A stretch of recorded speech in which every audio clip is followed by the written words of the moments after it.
Hey everybody, this is Steven from PopCultureMaven.com. We're back with this week's new comic book reviews. A couple things. I've been fending off a cold this week, so if I cough or something, you have to excuse me. It wasn't too bad. Thankfully, not COVID. But yeah, still kind of sniffling and still tail ending with the coughing. But otherwise, I've survived it, thankfully. Once again, changed the books in the back. So I have Bill Morrison's Yellow Submarine, Alex Ross's Fantastic Four, and of course Fables. I'm a really big fan of. This is really a great book. The DC era books. There was only two. There were supposed to be three. Sadly, they didn't sell well enough. This is the end of the eras of the '70s, handing off to the '80s, then the Neverenders, which is original young adult graphic novels by Tom Taylor of Nightwing fame. The Power of Shazam with Mary Marvel, which was absolutely amazing, and then Gene Yang's American Born Chinese. Which is now a series on Disney Plus. But this is the original novel, the graphic novel that inspired that show. So yes, I've changed it. I remembered. Also, there was comment last week. Somebody asked if I could place the books, as I'm talking, like on a little stand. Unfortunately, one, I'm not really set up for that, and two, I actually get a lot of advanced copies to review that are PDFs, so I don't actually sometimes have a physical copy of a certain book. In that case, that's one of the reasons why I put the picture of the cover up, because sometimes I don't have the physical book with me at that when I'm doing the review. Sometimes I get it later when I go to the comic shop. Sometimes I just get review copies. So it's a good idea. I won't disagree with it, but it would be nice. But unfortunately, with so many PDFs that I get advanced copies, it's just not feasible. But once again, a good idea, just not in the cards at this moment. Pretty decent sized week this week. Last week was really pretty tiny, but still some good books. This week we got a couple of trade or graphic novels that came out. First of all, we have Wonder Woman Historia, which collects the 3 issues of that Eisner winning series. I want to show off the inner cover. It's really nice. It's really nice looking book. I love the kind of book feel that it gave and the gold. But the other thing that's really nice is, so this is the direct market cover that I got, but inside has a giant, I'll do it the best I can, a giant poster, which is really nice. This is a really amazing book. I cannot recommend this book enough. Once again, it won 2 Eisners last year, and just absolutely amazing story. I must remind myself, it's written by Kelly Sue DeConnick. So there's 3 chapters. They were standalone stories. The first one was, the artwork was by Phil Jimenez. The second part was done by Gene Ha, and then the third part was done by Nicholas Scott. The artwork is absolutely amazing. And basically, this is the origin of the Amazons, and quick recap of the story is that the female goddesses are kind of tired of the male gods, kind of running and ruining everything. So they basically, create the Amazons, and that's how, it's a story of how they come about and how they get to Themyscira. And it's an amazing book, and it definitely deserved the Eisners. The artwork is absolutely amazing across all of them. I also like how each artist was very perfect for their particular part of the story. And, once again, Phil Jimenez is just an amazing artist. I really like Gene Haas. Once again, it's stylistic different from from, Jimenez and Scott's, but it fit the story really well. Nicholas Scott, who's currently doing the Titans book at DC, she's a really wonderful artist, and it's a really wonderful book. I really recommend it. There's two covers. There's one I showed you is direct market cover. There is a kind of the regular cover, which is the cover of the first issue of the book, but I liked the direct market cover because it has art from all three artists. So that's definitely a big pickup this week. The other book is actually a Kickstarter book I got, is Ham and Eggs by Mike Kunkel. Mike is really known for his Hero Bear and the Kid book that he has published himself. There was a series he did at Boom. He does a lot of Kickstarter for his books and his artwork and stuff like that. He actually did a wonderful, really hardcover collection of the first Hero Bear series. Once again, this is not available yet because he sent them out to Kickstarters, but eventually it will show up on his website. It's theastonishingfactory.com. Once again, it's not there yet. But really what's great about this book, it's a full story, but it's kind of done in the comic strip from like the newspapers. It's done in that style, and it's really a fun book. Mike Kunkel is he also works in the animation industry. I really love his artwork. He's a great guy on top of that, but it's really a fun book. So if you missed the Kickstarter, definitely keep an eye on it. Keep an eye on his website when it goes up there. So definitely, I really love that book, and I'm a really big fan of Mike Kunkel's work. Definitely check that out when it's widely available from him on his website. Okay, so let's now, with those two books out of the way, we're going to get to this week's books. First up, we have Steelworks #1, written by Michael Dorn with artwork by Sami Basari. So what this is John Henry, who is Steel. This is kind of the aftermath of the events in Action and Superman and all that stuff. He's basically created a company, Steelworks, where he's found a way to power the city cleanly and efficiently. And then there's also his he's dating Lana Lang. And also there is also his niece, Natasha Henry. And really this first issue is kind of a setup. It's kind of how he's created Steelworks.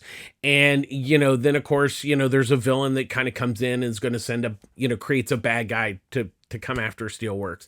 That's a basic structure of this. I wouldn't say this was particularly a deep story. And yes, it is that Michael Dorn, who played Worf on Star Trek. He's obviously well known for that. But he also did the voice of Steel in the animated series. It was an okay first issue. I mean, it's all exposition, so it's really hard to judge it really on this first issue because Dorn is setting up the story. The one nice thing, Basari's artwork's really nice. It's a really good looking book. And like I said, I don't want to knock the story. It's pretty basic because it's a setup. It's hard to tell where he's going, but I did like the setup. It's just very exposition heavy. So we'll kind of give it a second issue and kind of see where that goes. Next up is Junkrabbit #3, written and drawn by Jimmy Robinson. So this issue follows the first two, which is a separate review. You can look that up in the videos. And so what it is Richard Masters he's the ruler of the dome. And so what it is Detective Chelia Oming is trying to find out kind of what's going on because his son was killed by Junkrabbit, so he's all pissed off.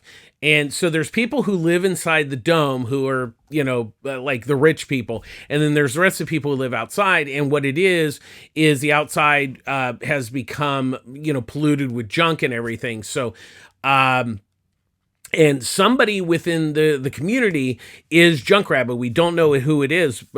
We know that Lance or Sylve might be Junkrabbit. My bets are on Sylve, but it has not been revealed. That's just my opinion on that. But basically, this issue really shows what, the fall of the world and how the domes came about. And also, the dirty secret of the dome is that they did experiments to create the vaccine, but they did human experiments. And so it's really interesting. I'm once again, I'll preface this. I'm friends with Jimmy Robinson. He was a fellow Eisner Judge the year. But taking that into consideration, I love it because he's done a great job on this book, not because I know him. Once again, I will always say that if I review something with somebody I know, it's an honest review. So I don't take in the fact, if Jimmy did a bad book, I'm going to tell you Jimmy did a bad book. But in this case, Jimmy did a good book. And I really like where he's going. And I think by this third issue, explaining kind of how the domes came about, also with kind of the mystery behind Richard, and how the detective that he hired to find out who Junkrabbit is really interesting. This is kind of a middle issue, so it's kind of, once again, we're just getting into the meat of the story here. Definitely, I really like this book, not because I like Jimmy, but I really do like this book, and I still think it's worth checking out. I know the first issue had to go to second printing, so that's good. But definitely check this book out. I'm really digging what Jimmy's doing here. Next up, we have Loki #1, written by Dan Waters with artwork by German Peralta. This is kind of an interesting story. So we all kind of know Loki, obviously from the films and the TV show, but in a way, the comics has kind of somewhat mirrored that, where he's more aloof and stuff like that. So that's kind of what this story is about. So what it is Loki had built this ship to invade Asgard, and what he had done is he built it out of dead people's fingernails, so it was kind of magical. And so that was his his initial plan, or that's his plan. And he's now the ruler. He's actually the king of Jotunheim, where the ice giants live. And so two of the ice giants. So he's decided to mandate that they need to learn how to read, which basically, so he doesn't have to be there, and they'll keep themselves busy. That's really what he's doing. But Glut and Rut actually steal the boat, and they crash it into the cosmic tree, and pieces fly off. And so Thor comes to Loki and says, hey, you effed up. You need to find these pieces. And one of the pieces actually went to the dwarf, where they, the planet where Thor's hammer was forged. And so one of the dwarves picks it up and creates an axe, and then there's a war now that Loki has started inadvertently. So that's kind of the basic premise of this story. I like the first issue. It was a lot of fun. I think I like having Loki as kind of aloof. And also, like, there was a good setup story. I wouldn't say that this story, this book blew me away, but I enjoyed it, which is always a plus. Peralta's artwork is actually really, it's a good looking book. I think it's kind of one of the better Marvel stories that I've kind of read in a while. Like I said, it didn't blow me away, but I liked it, and it gave me enough to like want to kind of check in on the second issue. So I think it's worth checking out. Next up, we have Flash 800. There's 5 stories here. So there's the first one, Don't Come to Central City, written by Jeremy Adams, with Fernando Passarin doing the artwork. Max in the Mirror, written by Mark Waid, with artwork by Todd Knock. Flash Family, written by Joshua Williamson, with artwork by Carmine D. D'Amico. Excuse me.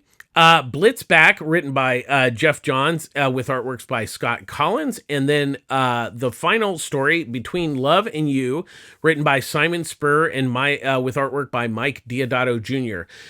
So what this is mostly these are Wally West stories. But so really it's the end of Adam's run on the book and leading into Spur's run that's going to be starting in a few months. So really, this is kind of a history, kind of like different eras. The first one, don't come to Central City, really reminded me of the Batman the Animated Series episode I Almost Got Him. What it is these villains are talking about, hey, we should go to Gotham, and and he's like, you'll get beat up by Batman if we go to Metropolis. Superman's going to beat us up. Well, what about Central City? And like, there's Joker came to Central City. It did not go well for him because the Flash was there. And it's really a fun story. I really liked it. And it was a nice kind of finale, sweet, story for Adams and Parson. The art's really nice. The story was really a good kickoff to this book. It was fun. It really captured Wally quite well.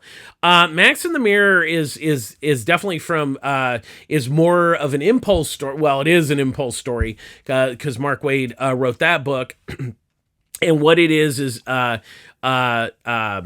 Max and Barry are caught by the Mirror Master, and of course, excuse me, Bart, goes to save them, but he doesn't listen to what they say, so he breaks Mirror Master's gun and they're going to get trapped in there. So it's a fun story. Wade's impulse was a lot of fun, and it was really nice for nostalgia. But if you've never actually read Impulse, this was a nice, to go look up. I believe there's trades and hardcovers of it. Definitely, it was a lot of fun. The Flash family one is really a sweet story. It's about Barry and Iris going out on a date. They always, on their anniversary, they go out on a date to their first date night. And it's a very sweet story and nice, and kind of really about the the Flash family and with, his relationship with, Barry's relationship with Wally. And it was a really nice story. The Blitzback by Johns and Collin was kind of, for me, a bit of the weakest story. It's about Hunter Zolomon, and it kind of follows the Flash Wars events, which I have not read. It was just kind of an okay story. It was kind of interesting because it's about the Reverse Flash, the Yellow Flash.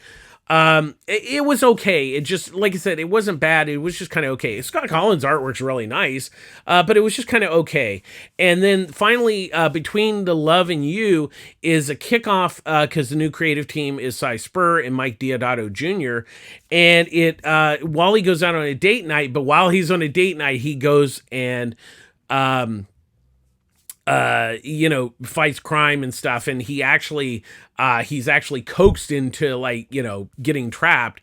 I don't want to spoil the ending, but I have to say, I like this story a lot. I like the fact that it's a bit of a darker tone in a way, both in art and tone of the story. It's going to be really interesting.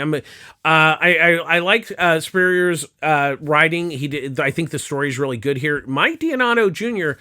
wouldn't have been like a choice I would have thought of for the Flash, but reading this story, I'm like, I like what the two of them are doing together, and I'm really excited to kind of see where they take it.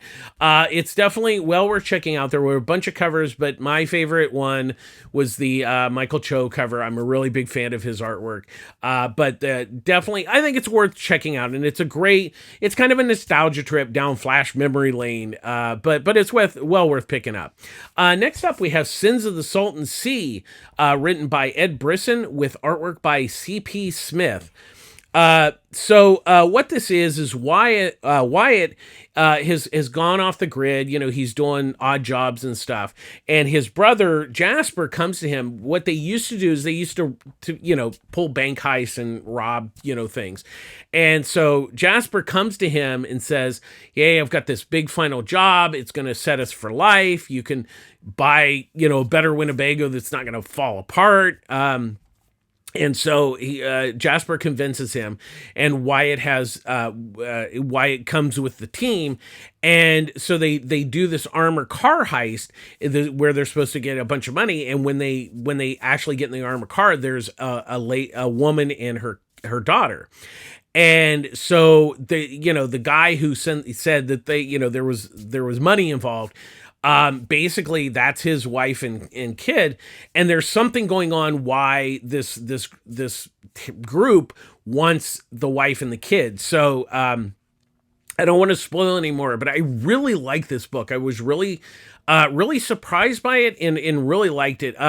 Brisden's story is really good. It obviously it's all, kind of exposition, setting up the story, but it was really intriguing, and we got to know Wyatt really well, which was kind of smart within the short span.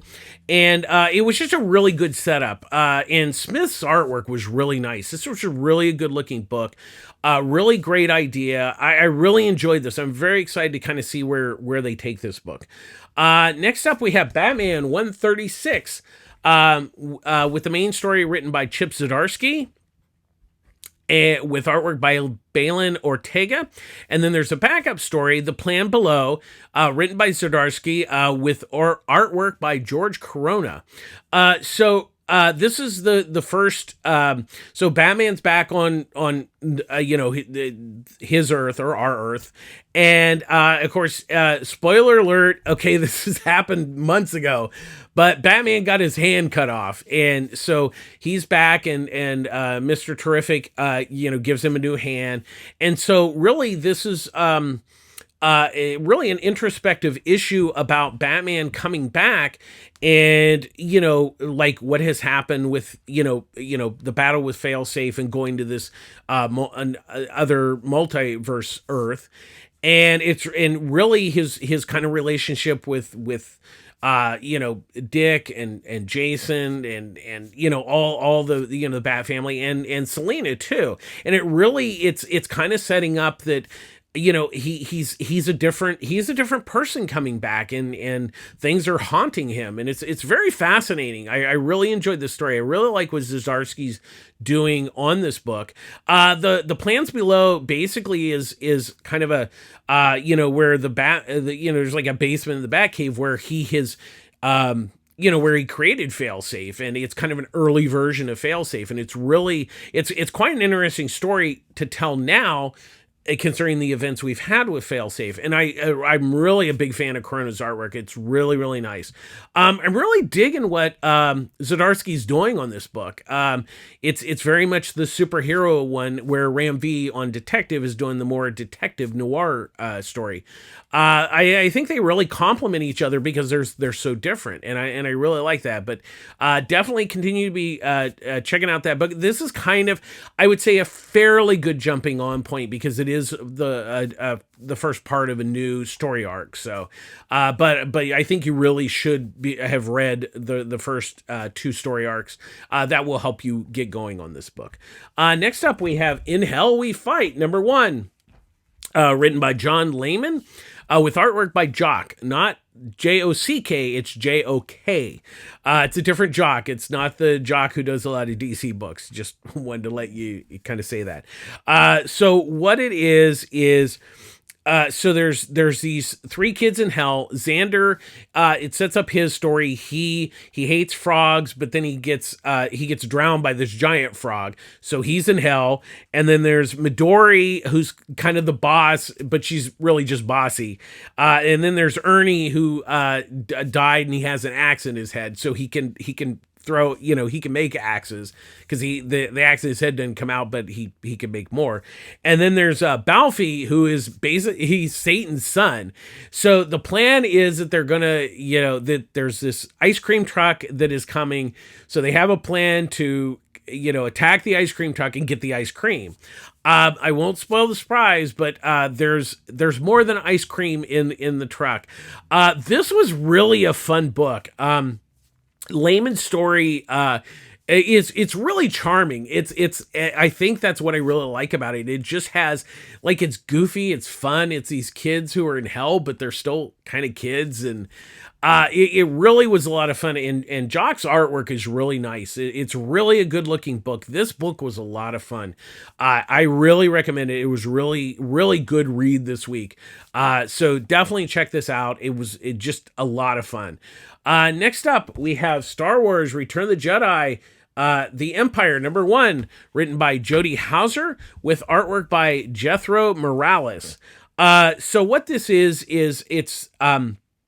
it takes place somewhat preceding Return of the Jedi. It's set in that time frame where Rilo Grenth of Grenth Industries, he's basically, I don't want to say he's kidnapped, but the Empire comes in and buys his company because his company, like, does computer programs. So he's sent to Endor to kind of fix the station and kind of get it up to snuff.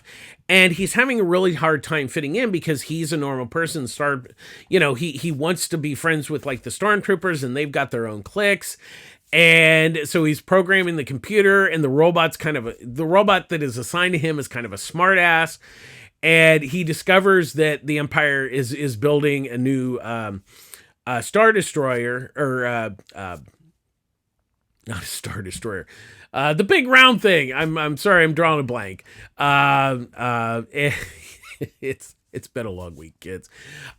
So anyways, he discovers it. They find out the end. I don't want to really give away the ending. I was really surprised by this. It was really a fun little story. Hauser does a nice job with making him feel not that he belongs. He's not part of the Empire, and it's really an interesting story. And the artwork by Morales is actually, it's nice. It's not flashy or anything, but it really kind of fits the tone of the story, which was really good.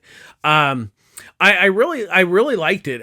It was really just, it was a fun, and it's a one and done story. So excuse me. And so that is, I think it was well worth checking out. And I'm kind of not at this point the biggest Star Wars fan, but I really like this. This was pretty good.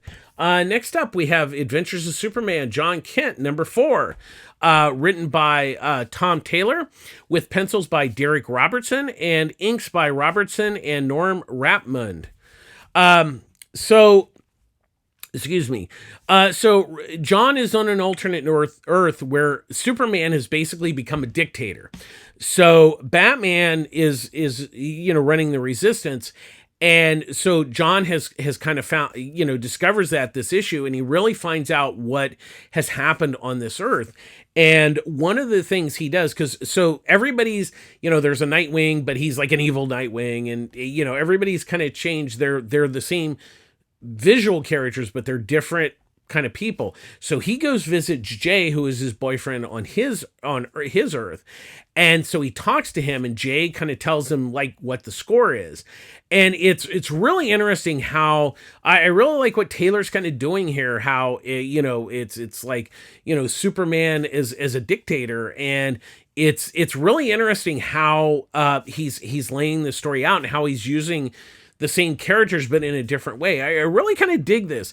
Robertson is, I don't know if he's filling in or going to take over the book, but I am really big fan of his artwork. It's really wonderful. It's really quite nice, the artwork, and definitely worth checking out. I'm really kind of digging what Taylor's doing with this book. It's not quite what I imagined it would be. He's really fleshing out John's story, which is really nice. And by the way, Star Wars, it's a Death Star, so just popped in my head, kids. Next up, we have Star Signs #2, written by Saladin Ahmed, with artwork by Megan Levins. So what we find out is that the stars had disappeared, and now there's 12 people on Earth that basically have the powers of the stars. And so Raina, she's Taurus, and she has the ability to freeze time. Tatiana, who is Leo, she's kind of the bad guy. She's working for this corporation that knows what's going on, but I'm assuming that they're trying to get the 12 people together. And then she comes across Clarence, who is Gemini, and he has the ability to transform himself into, like, he can look like a different person. So we're still kind of learning, about each of these people and kind of learning their powers. It's kind of an interesting story. Like I said, I liked the first issue. I wouldn't necessarily say I loved it. I thought the concept was good. But Ahmed has done a nice job of building on the story for the second issue. So like I said, I'm not saying that, it's a huge recommendation, but I kind of like this book. There's something about it that I'm kind of digging, but I can't quite, put my finger on, what exactly is I just like the flow of it. And Levin's artwork's nice. It's not fancy, but it fits really well. Does really nice with the emotions of the characters, because there's a lot of, especially this issue, a lot of people standing around talking. I kind of like it. I think it's something different, and I'm kind of liking where Ahmed's taking the story. So we'll kind of keep going. We'll see where the third issue goes. Next up, we have Peacekeeper Tries Hard, number 2, written by Kyle Starks with artwork by Steve Pugh. This book is great. So basically, Brain has kidnapped Peacemaker's dog, Bruce Wayne. You have to read the first issue to figure that whole thing out. I'm not going to explain that here. But he's sent Peacemaker with Monsieur Mahala to go to General Immortus's vault and steal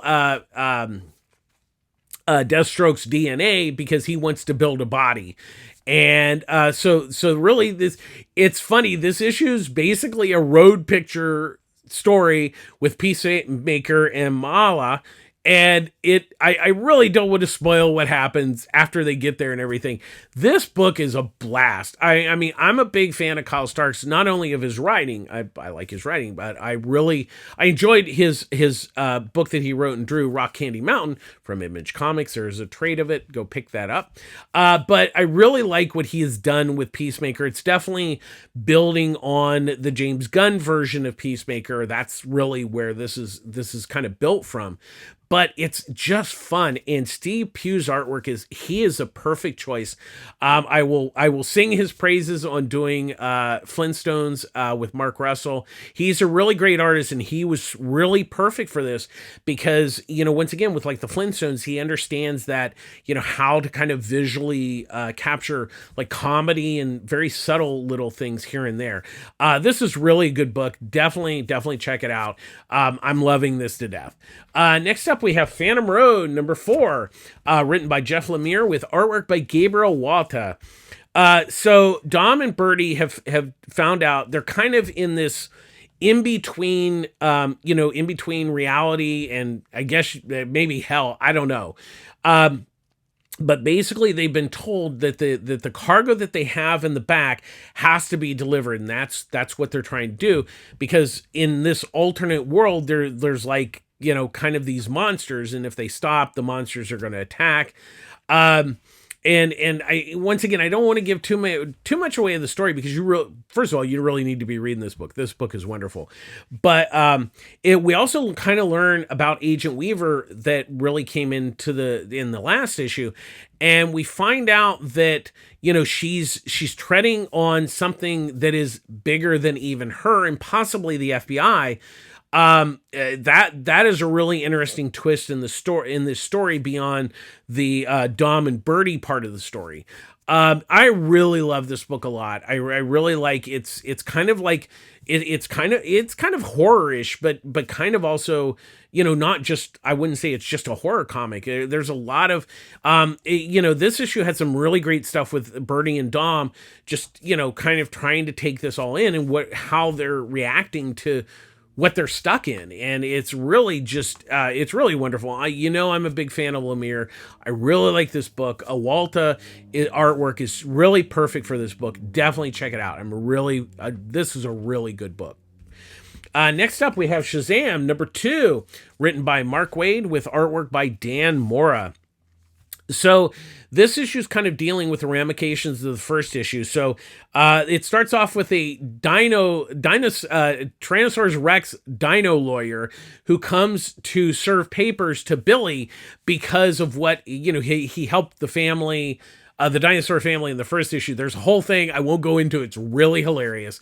But Billy's trying to deal with him, kind of exploding his anger coming out in the first issue. And so this issue, Psycho Pirate, he goes after Psycho Pirate, and at first he thinks Psycho Pirate was the one that made him, angry. I don't want to say, but there's some reveals. And also we know that the god Solomon and the other ones are not happy with what Billy is doing because, he's a kid and stuff. So Freddy goes back to, kind of the sanctuary, and the gods discover him. So we don't know what's going to kind of happen with that. So I really like this book. Mark Waid has really brought Shazam back to where he needs to be. Dan Mora is just knocking out of the park in the artwork. It's really wonderful. I will say with this and other DC books, the next 2 months of books are not going to be regular issues. There's some event, some horror event that they're doing. So to let you know, the next issue of it's not going to be, Shazam 3 is not going to come out for 2 months. There's going to be a 2-month break, and then issue 3 will come back, after that. So just be warned of the change, that 2-issue event throughout the DC comics. So there'll be different creators taking over. So this is kind of somewhat finishes off the story, but it's going to be 2 months before we get more of the story. So it's a bit of a bummer on that, but definitely pick up Shazam. I love this book a lot. And then finally this week we have Fantastic Four #8, written by Ryan North with artwork by Ivan Ferrelli. So they're still in this small town where Ben's aunt they're staying there. And so they're trying to, there's the ramifications of what has happened in New York. And really what Ryan North is doing here, he's really getting to the core of what Fantastic Four is. It's about family. And I like, okay, I'll get to that a little bit. So what the basic story is, Sue and Alicia goes into town to get supplies and stuff. And so what we find out is while Sue, whenever she goes out, she always has a thin layer of invisibility, not like a force field around her to kind of protect her. That way somebody sneaks up on her, she always has protection. So it also applies to Alicia. So they go to the store, and then when they come back to the store is closed, and they ask people, and the people are saying, yeah, that store has been closed for years. So there's something going on in the town where people are not acting normal and stuff. And when they get back to the house, Ben and Reed are gone. Johnny doesn't even remember them. And so there's something going on in the town. What they find out that there's this monster or alien, Zargor, who is mind controlling the town and has mind controlled Reed and Ben.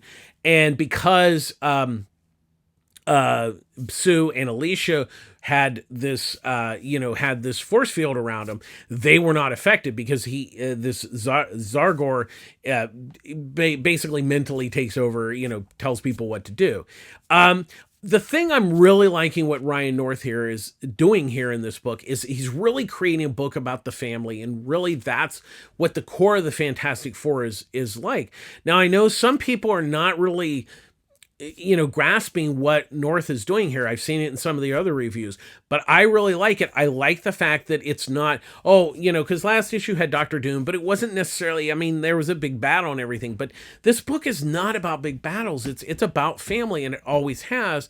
And if you really, understand what the Fantastic Four really is, and that's what it is, and North has captured that.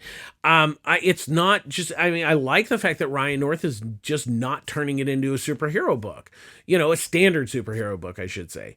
And Ferrelli's artwork's really nice. It's really a good looking book. I really like this. I think it's well worth checking out. I'm really digging this. This is the first time in a long time that I've really been excited about the Fantastic Four. So definitely continue to check it out. That's going to do it this week. Sorry, it kind of went a little long, but we had quite a few books. As always, public service announcement. I get all my comics at Pulp Fiction Comics in Long Beach, California. Ryan Skinner runs a great store. There's Annie, Eduardo, there's Wendy, there's Derek. It's a really great store, great customers, really, really great store. If you're in the Long Beach area, definitely check it out.